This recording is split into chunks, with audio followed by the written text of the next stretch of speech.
¿Qué tal? ¿Cómo están? Muy buen día a nuestros amigos de la Benemérita Universidad de Oaxaca.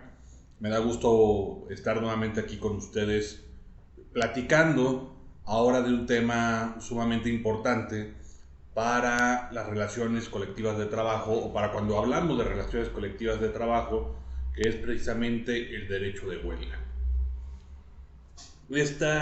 Este video lo vamos a dedicar a poder examinar qué es la huelga, para qué nos sirve, cuáles son sus requisitos legales, qué es lo que se tiene que plantear o perseguir por medio de este derecho de huelga.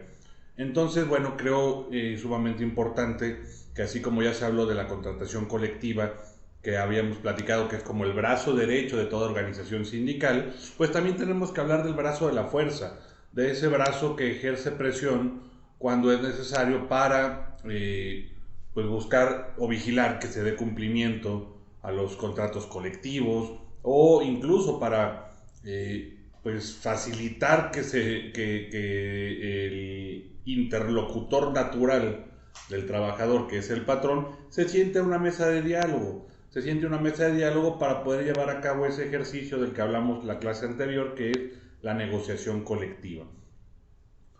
Cuando planteamos la huelga o cuando pensamos en esta palabra huelga, normalmente tiene una connotación negativa, que es lo que es la percepción que se ha tenido por parte de la sociedad desde hace muchos años.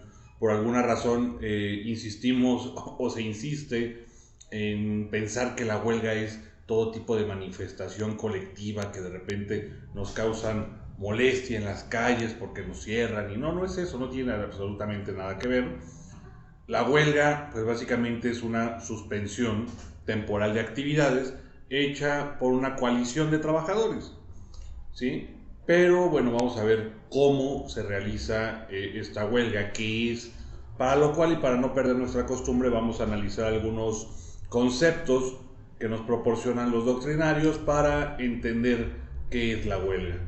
Bueno, vamos a empezar por el concepto más básico, que es el que nos da nuestra Ley Federal del Trabajo.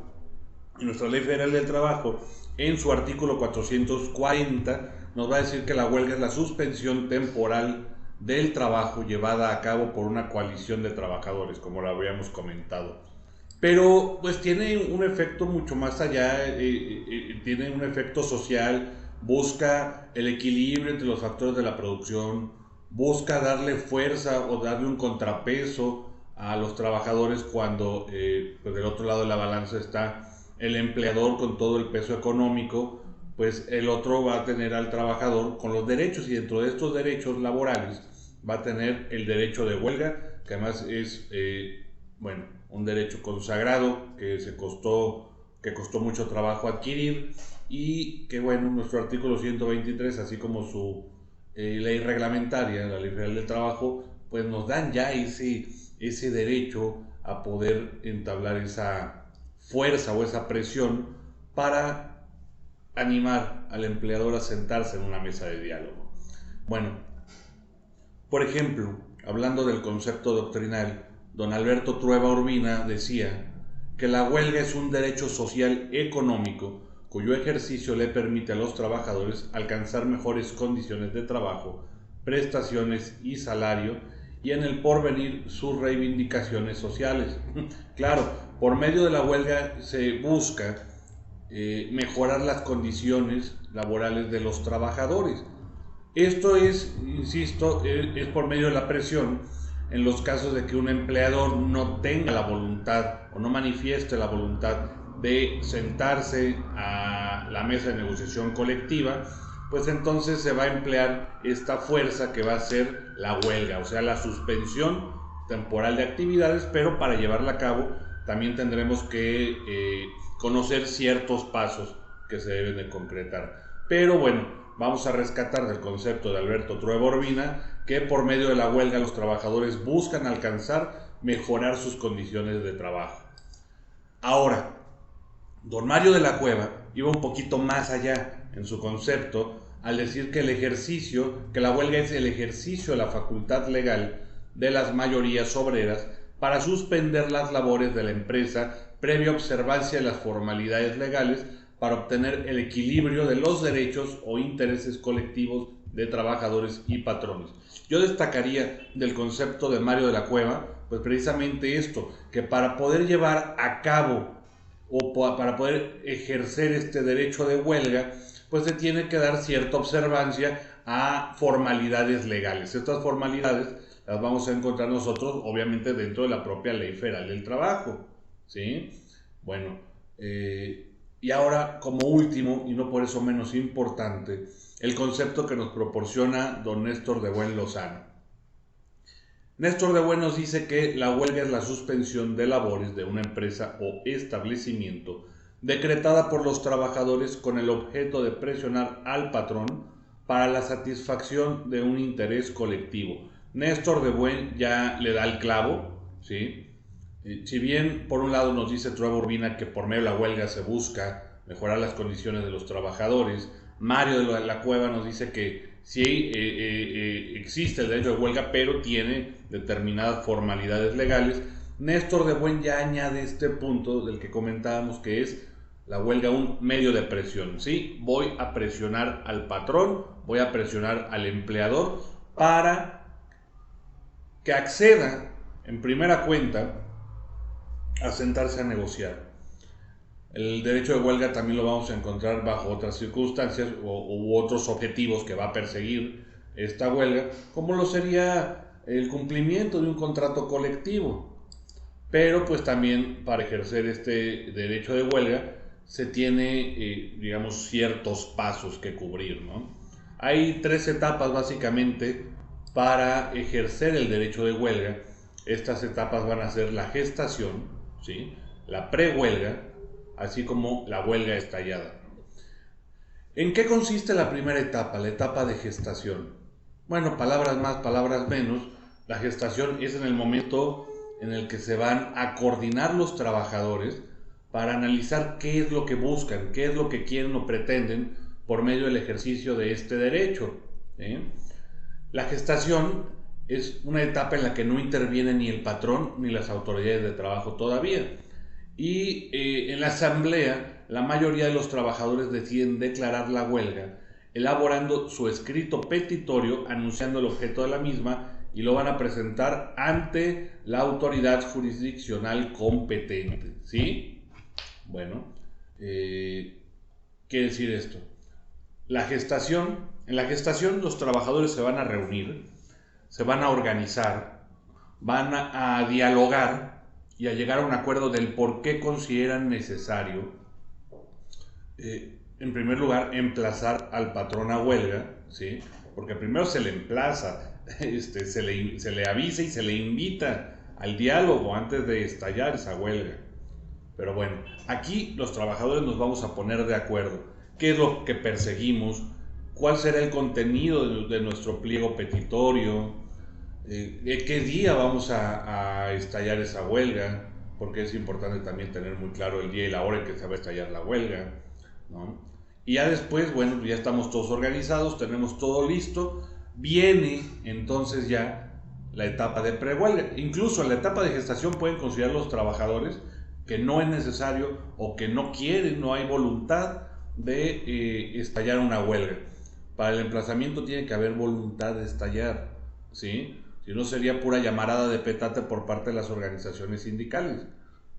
Si vas a emplazar es porque tienes considerado que vas a estallar, ¿no?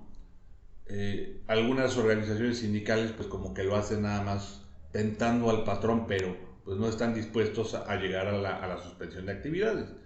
Entonces esas organizaciones sindicales pues empiezan a perder credibilidad y desgastan este derecho de huelga, porque pues por lo mismo, o sea, empiezan incluso los trabajadores a ver que esa organización pues no está dispuesta a la suspensión. Pero bueno, después de la gestación vamos a tener la etapa de prehuelga, ¿sí? La etapa de prehuelga básicamente tiene el objetivo de conciliar a las partes, de conciliar y de llegar a un acuerdo. Bueno, pues en la prehuelga, tan pronto se le notifique al patrón el pliego petitorio con emplazamiento a huelga, se va a iniciar formalmente este periodo que tiene como finalidad fundamental lograr una conciliación, para lo cual tiene lugar una audiencia de conciliación con el objeto de armonizar sus intereses, ¿sí? Bueno, esto lo va a hacer el tribunal laboral, dándole parte al Centro Federal de Conciliación Laboral para que venga y procure conciliar a las partes en este conflicto. Bueno, anteriormente, desde luego, se hacía ante las juntas de conciliación y arbitraje. Hoy, pues ante la autoridad jurisdiccional, que es el Tribunal Laboral, dependiente del Poder Judicial, ya sea local o federal. Bueno, en la prehuelga van a citar al patrón. Le van a decir: patrón, ven, necesitamos platicar contigo. La autoridad va a funcionar pues procurando que se llegue a un acuerdo, procurando esa actividad conciliatoria. Van a poner en la mesa pues las peticiones que tienen los trabajadores, ya sea de la firma de un contrato, de la revisión de un contrato o del cumplimiento de uno de estos contratos colectivos, ¿no?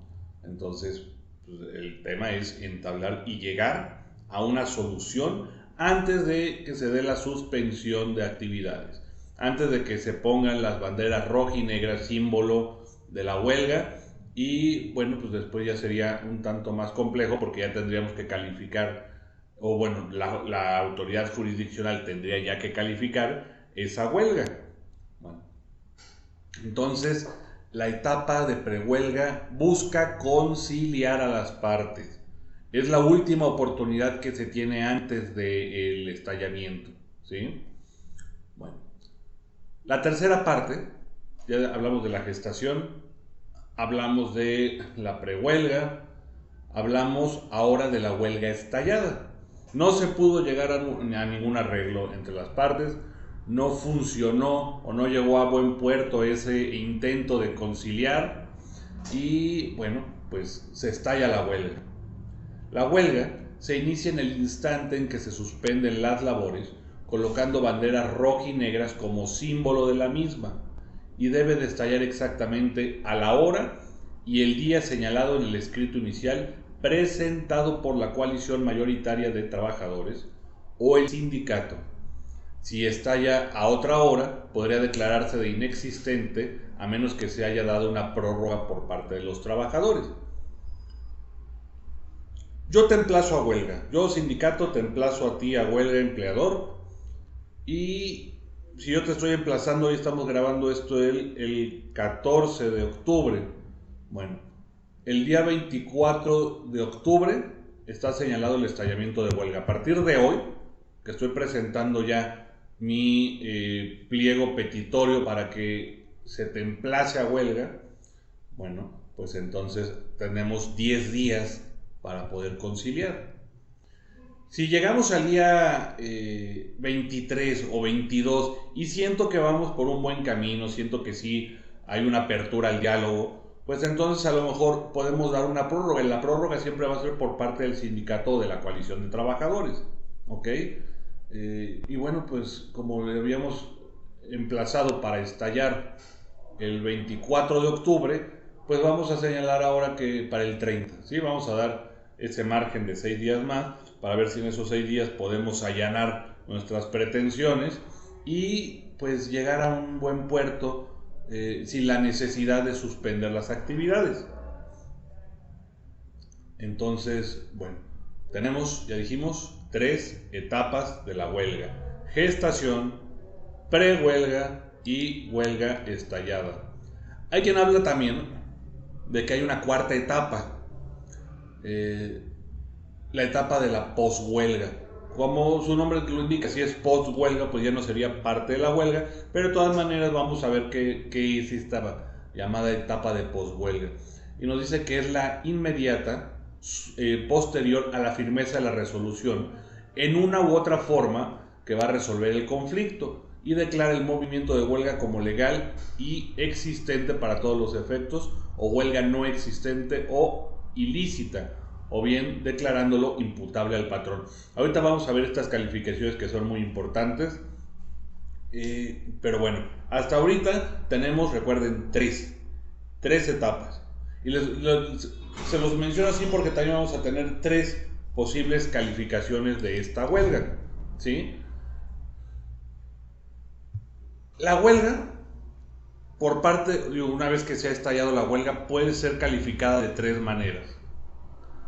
Por una parte, la huelga legalmente existente, puede ser calificada esa huelga como ilícita o puede ser calificada como justificada o injustificada.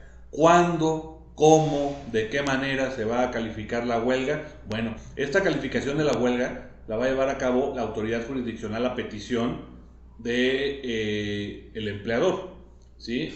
Sobre todo cuando se habla de huelga legalmente existente o inexistente. Esta calificación referente a la huelga legalmente existente persigue determinados objetivos. En la Ley Federal del Trabajo se establece que para que una huelga se considere existente legalmente, debe de contener los requisitos determinados en el artículo 451, que se refiere a tener como a la mayoría de los trabajadores. Es un requisito de mayoría, ¿sí? Que la mitad más uno de los trabajadores tenga la voluntad de estallar esa huelga. Y adicional a ello también perseguir los fines que contiene el artículo 450 de la Ley Federal del Trabajo, que básicamente nos habla de la celebración, la revisión, el cumplimiento de los contratos colectivos, contratos ley, el cumplimiento del pago de reparto de utilidades, así como de las demás prestaciones legales que se hubieran cumplido de manera colectiva, ¿no? Mario de la Cueva define a la huelga existente como la suspensión de labores efectuada por las mayorías obreras previa observancia de las formalidades legales y para alcanzar las finalidades asignadas por nuestra Constitución a estos movimientos, ¿sí? Bueno, entonces la primera característica de este derecho, como de todos los derechos relacionados con el derecho colectivo del trabajo, es la mayoría. Que la mayoría de los trabajadores de un centro de trabajo, ¿sí? La mayoría de los trabajadores sindicalizados o de base, tengan la voluntad de estallar esa huelga. Si yo tengo 100 trabajadores trabajando conmigo, necesito que por lo menos 51 trabajadores tengan y manifiesten esa voluntad. ¿Bien? Bueno, vamos a encontrar también la huelga, en algunos casos, la huelga ilícita. Una huelga puede ser ilícita, pero vamos a ver en qué casos, y también tiene que ser calificada de esta manera por la autoridad jurisdiccional cuando se dan determinados motivos. La Ley Federal del Trabajo, en su artículo 445, nos va a decir que una huelga será ilícita cuando la mayoría de los huelguistas ejecuten actos violentos contra las personas o las propiedades. Fíjense qué curioso, nos vamos con el tema o la característica de la mayoría de los trabajadores, ¿sí? Como en derecho colectivo todo es de las mayorías, pues también para que una huelga ilícita sea calificada de esta manera, necesita ser actos violentos, y dice la ley, por la mayoría de los huelguistas. Claro, esto es muy complicado acreditar en su momento. Acuérdense que todo se debe de acreditar. Si yo quiero que se califique esta huelga como huelga ilícita, tendría que acreditar que la mayoría de los trabajadores huelguistas estuvieron involucrados en esos actos violentos.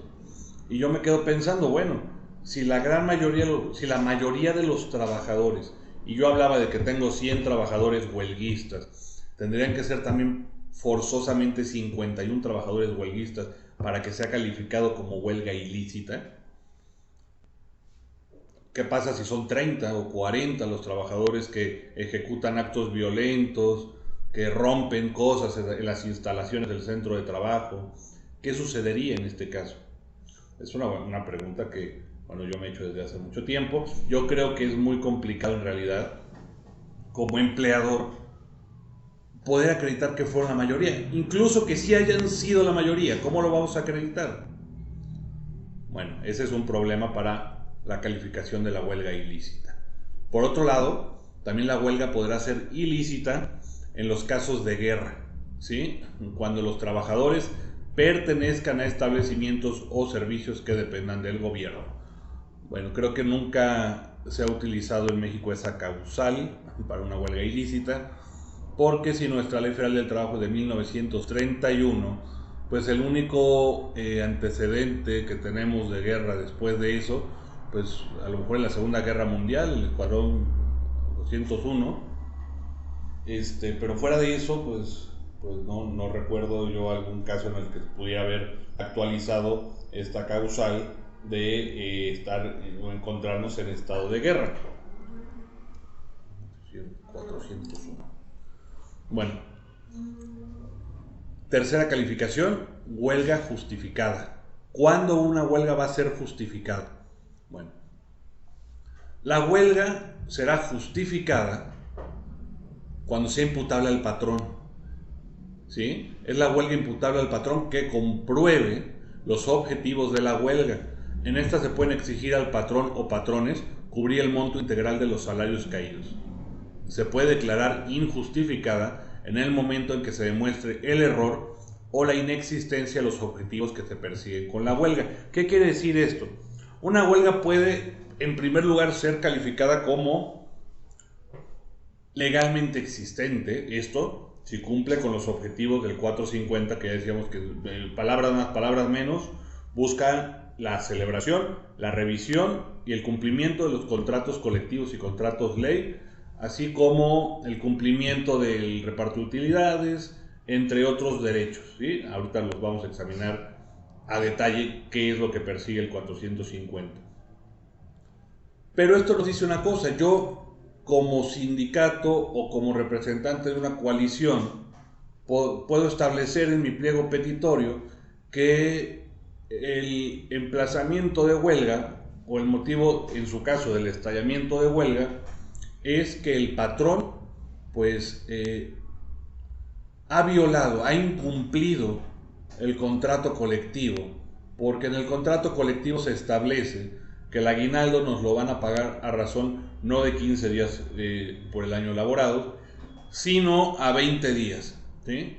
Bueno, pues aparentemente, si eso es lo que dice mi contrato colectivo y yo dentro de mi pliego petitorio manifiesto que quiero el cumplimiento de esa cláusula, pues va a ser legalmente existente, porque sí persigue, ¿sí? Sí persigue los objetivos del 450, por lo menos el del cumplimiento del contrato. Pero si posterior a ello, cuando se trata de acreditar los hechos manifestados, el patrón pues tiene cómo acreditar que efectivamente se pagó el aguinaldo a todos sus trabajadores a razón de 20 días por año, va a ser una huelga en su momento legalmente existente, pero injustificada, porque el patrón pueda demostrar la inexistencia de ese objetivo que se persigue por medio del pliego petitorio, ¿sí?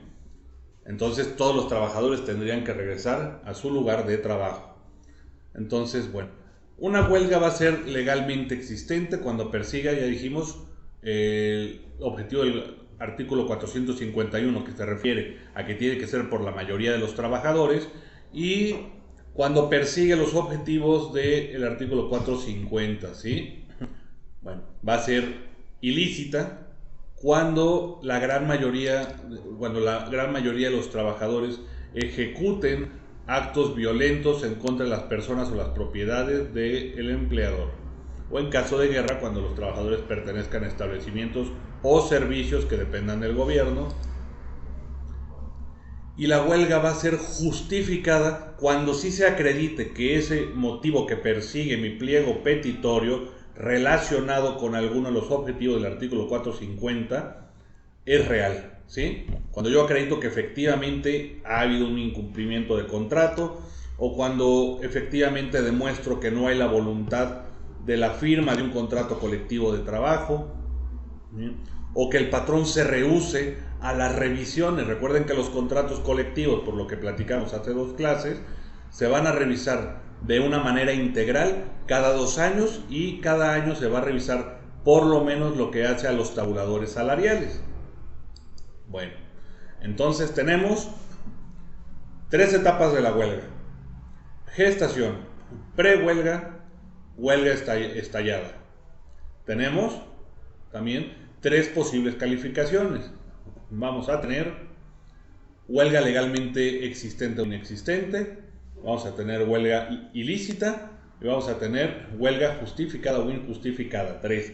Y también vamos a tener 3 tipos de requisitos, ¿sí? 3, 3, 3, el 3 de 3 de la huelga, para tener el combo completo. Bueno, cuando hablamos de los requisitos, vamos a encontrar requisitos de fondo, requisitos de forma y requisitos de mayoría. Para que la suspensión del trabajo llevada a cabo por un sindicato o una coalición de trabajadores sea legal, se debe de ajustar a las disposiciones legales que sobre la materia requiere para su existencia, que se produzcan ciertos requisitos que son estos 3 anteriormente mencionados: fondo, forma y mayoría. Vamos con los requisitos de fondo. ¿Cuáles son? Ahí sí vamos a entrar al artículo 450 de la Ley Federal del Trabajo, que nos dice que el objeto de la huelga sea uno de los siguientes. 1. Conseguir el equilibrio entre los factores de la producción, armonizando los derechos del trabajo con los del capital. Este es uno de los objetivos que en realidad es principio de cualquiera de los subsecuentes que vamos a mencionar, ¿sí? Porque cualquiera de los que vamos a mencionar justo lo que pretende es conseguir este equilibrio entre los factores de la producción. 2. Obtener del patrón o patrones la celebración del contrato colectivo de trabajo y exigir su revisión al terminar el periodo de su vigencia, de conformidad con lo dispuesto en el artículo 3 del título 7 de la Ley Federal del Trabajo. 3. Obtener de los patrones la celebración del contrato ley y exigir su revisión al terminar el periodo de su vigencia, de conformidad con lo dispuesto en el capítulo 4 del título 7 de la Ley Federal del Trabajo. 4. Exigir el cumplimiento del contrato colectivo de trabajo o del contrato ley en las empresas o establecimientos donde se estuviera violando. 5. Exigir el cumplimiento de las disposiciones legales sobre la participación de utilidades. 6. Y fíjense qué interesante está este. Digo, nunca he visto que se actualice, pero lo contempla la ley. El 6. Apoyar una huelga que tenga por objeto alguno de los enumerados en las fracciones anteriores. Si mi centro de trabajo se va a huelga, puede ser que el de mi compadre que está enfrente también. Si mis trabajadores persiguen un objetivo claro, contenido en este artículo, bueno, pues se pueden solidarizar los trabajadores de mi vecino. Pero en caso de que resulte justificada la huelga, ¿sí? y yo tenga que pagar salarios caídos, esto no va a suceder con la huelga solidaria. Ahí no se van a pagar salarios caídos. Entonces, en realidad, pues no ha habido un interés por parte de algún sindicato de trabajadores de estallar una huelga donde en realidad lo único que va a pasar es que van a perder tantos días de salario los trabajadores. Bueno, además de esto, también como último requisito o como séptimo objetivo, vamos a encontrar el exigir la revisión de los salarios contractuales a que se refieren los artículos 399 bis y 419 bis. Ojo, podemos nosotros, para abreviar este artículo 450, a mí me gusta dejar 3 palabras para resumirlo: celebración, revisión, cumplimiento. ¿De qué? De los contratos colectivos o de los contratos ley. Adicional, pues exigir la revisión de los contratos, de los salarios contractuales, que es parte de esa misma revisión del contrato colectivo o contrato ley, ¿sí? El reparto de utilidades o el aseguramiento del pago del reparto de utilidades también es un objetivo que persigue este artículo. Pero bueno, esos son los requisitos de fondo. Tenemos los requisitos de forma también, que bueno, consiste en que se cumpla previamente todos los requisitos señalados en el artículo 920 El procedimiento de huelga se inicia mediante la presentación del pliego de peticiones que deberá reunir los siguientes requisitos. 1. Se va a dirigir por escrito al patrón. En él se van a formular las peticiones, anunciarán el propósito de ir a la huelga. Si no son satisfechas estas peticiones, van a expresar concretamente el objeto de la misma, ¿sí? Este objeto, recuerden, tiene que ser vinculado directamente con el artículo 450, si no, esta huelga puede ser declarada como inexistente. Y además vamos a señalar el día y hora en que se suspenden las labores o el término de prehuelga, ¿sí? Día y hora, para que ese día y hora sea cuando estalla, porque si estalla a una hora diferente, sea una después o antes, pues entonces también puede ser como calificada como legalmente inexistente. Se va a presentar por duplicado al tribunal laboral este pliego, ¿sí? Si la empresa o establecimiento están ubicados en un lugar distinto en que resida el tribunal, el escrito puede presentarse a la autoridad del trabajo más próxima o a la autoridad política de mayor jerarquía del lugar de ubicación de la empresa o establecimiento. La autoridad que haga el emplazamiento remitirá el expediente dentro de las 24 horas siguientes al tribunal y avisará telegráfica o telefónicamente al al juez laboral. ¿Sí? Bueno, como tercer punto, tenemos que el aviso para la suspensión de las labores debe darse por lo menos con 6 días de anticipación a la fecha señalada, para suspender el trabajo, y con 10 días de anticipación cuando se trate de servicios públicos, observando las disposiciones legales de esta ley. El término se va a contar a partir del día y hora en el que el patrón quede notificado. Esto quiere decir que por lo menos tenemos garantizados 6 días en los que vamos a utilizar las 24 horas del día, ¿sí? De esos 6 días los vamos a aprovechar totalmente para procurar llegar a un acuerdo antes, ¿sí?, de ese estallamiento. Ya cuando se estalle, entonces ya procederemos o le procederá la autoridad jurisdiccional a calificar esa huelga. Tercer punto, tenemos los requisitos de mayoría, ¿sí? Recuerden, fondo, forma, mayoría. Bueno, este requisito se refiere a que la suspensión se realice por la mayoría de los trabajadores, evidentemente, del establecimiento de la empresa, es decir, la mitad más uno. Y esto se señala en disposiciones, en 2 artículos en concreto, que para mi gusto dicen lo mismo, de la Ley Federal del Trabajo, el artículo 451 en su fracción segunda, que nos dice que la suspensión se realice por la mayoría de los trabajadores de la empresa o establecimiento. La determinación de la mayoría a que se refiere esta fracción solo podrá promoverse como causa para solicitar la declaración de inexistencia de la huelga, de conformidad con lo dispuesto en el artículo 460, y en ningún caso como cuestión previa a la suspensión de los trabajos.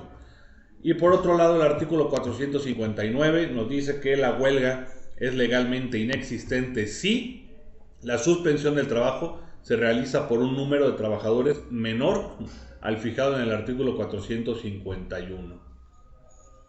Bueno, hay que mencionar también una cuestión muy importante derivada de la reforma laboral cuando hablamos de huelga. Si nosotros vamos a emplazar a huelga por firma de contrato colectivo, va a ser un requisito indispensable antes de eso poder generar o poder tramitar la constancia de representatividad que emite el Centro Federal de Conciliación y Registro Laboral. Va a ser el primer requisito. Tengo que yo que acreditar que efectivamente estos trabajadores a los que yo estoy representando como organización tienen la voluntad de firmar un contrato colectivo de trabajo, y en su caso, en caso de que esto no sea posible o que no exista la voluntad por parte del empleador, estallar la huelga. Anteriormente, pues estallaban la huelga y luego averiguaban si tenía o no tenía representatividad esa organización sindical, y eso, como sabemos, trajo muchísimos problemas. Hoy, antes de cualquier otra cosa, se tiene que tramitar la constancia de representatividad, ¿sí? Bueno, y como dijimos también cuando platicamos acerca del contrato colectivo, se tramita la constancia de representatividad para poder emplazar a huelga por firma de contrato. Pero si ya hay la voluntad de firmar el contrato, bueno, de todas maneras necesitamos la constancia de representatividad y posterior a ello ya el contenido del contrato, el fruto de la negociación colectiva, ponerlo nuevamente en manos de los trabajadores para su conocimiento y que sean ahí sí la mitad más uno de los trabajadores los que den respaldo o los que manifiesten su voluntad de que ese sea su contrato colectivo de trabajo, ¿sí? Esto quiere decir que primero se tramita la constancia de representatividad para legitimar a la organización sindical a la negociación colectiva y dos, luego los trabajadores deben de respaldar ya no la organización sindical sino el contenido del contrato colectivo, ¿sí? Entonces dos veces se va a informar o se va a consultar a la base trabajadora. Bueno, ¿en qué casos no se va a dar trámite a una huelga? Cuando el tribunal de oficio, el tribunal de oficio no va a dar trámite al procedimiento de huelga establecido cuando el escrito petitorio no reúna los requisitos de forma señalados en el artículo 920 de la ley, cuando sea presentado por un sindicato que no sea titular del contrato colectivo o administrador del contrato ley, o si se pretende la firma de un contrato colectivo cuando ya existe uno previamente depositado en el Centro Federal de Conciliación y Registro Laboral. ¿Bien? Bueno, ahora vamos a platicar acerca de las formas en las cuales puede darse la terminación de una huelga. Las formas de terminación de la huelga de conformidad con lo dispuesto en el artículo 469 de nuestra ley son las siguientes. 1. Por acuerdo entre los trabajadores huelguistas y los patrones. 2. Si el patrón se allana en cualquier tiempo a las peticiones contenidas en el escrito de emplazamiento de huelga y cubre los salarios que hubiese dejado de percibir los trabajadores, por un laudo arbitral de las personas o comisión que libremente elijan las partes o por sentencia del tribunal laboral si los trabajadores huelguistas sometieron a la decisión de su conflicto.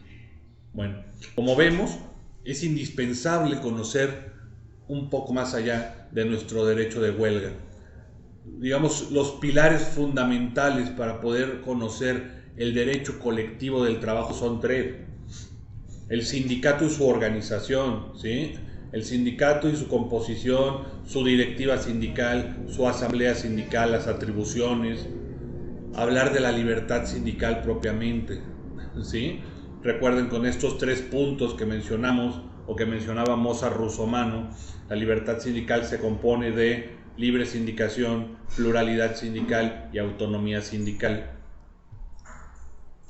Necesitamos también, este es el primer pilar, sindicato y libertad sindical.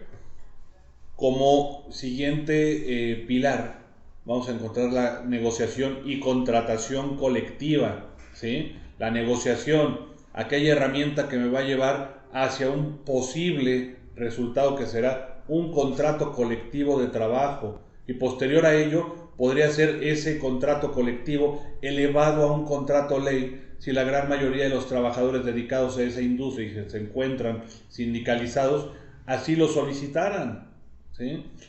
Es lo que encierra la negociación colectiva.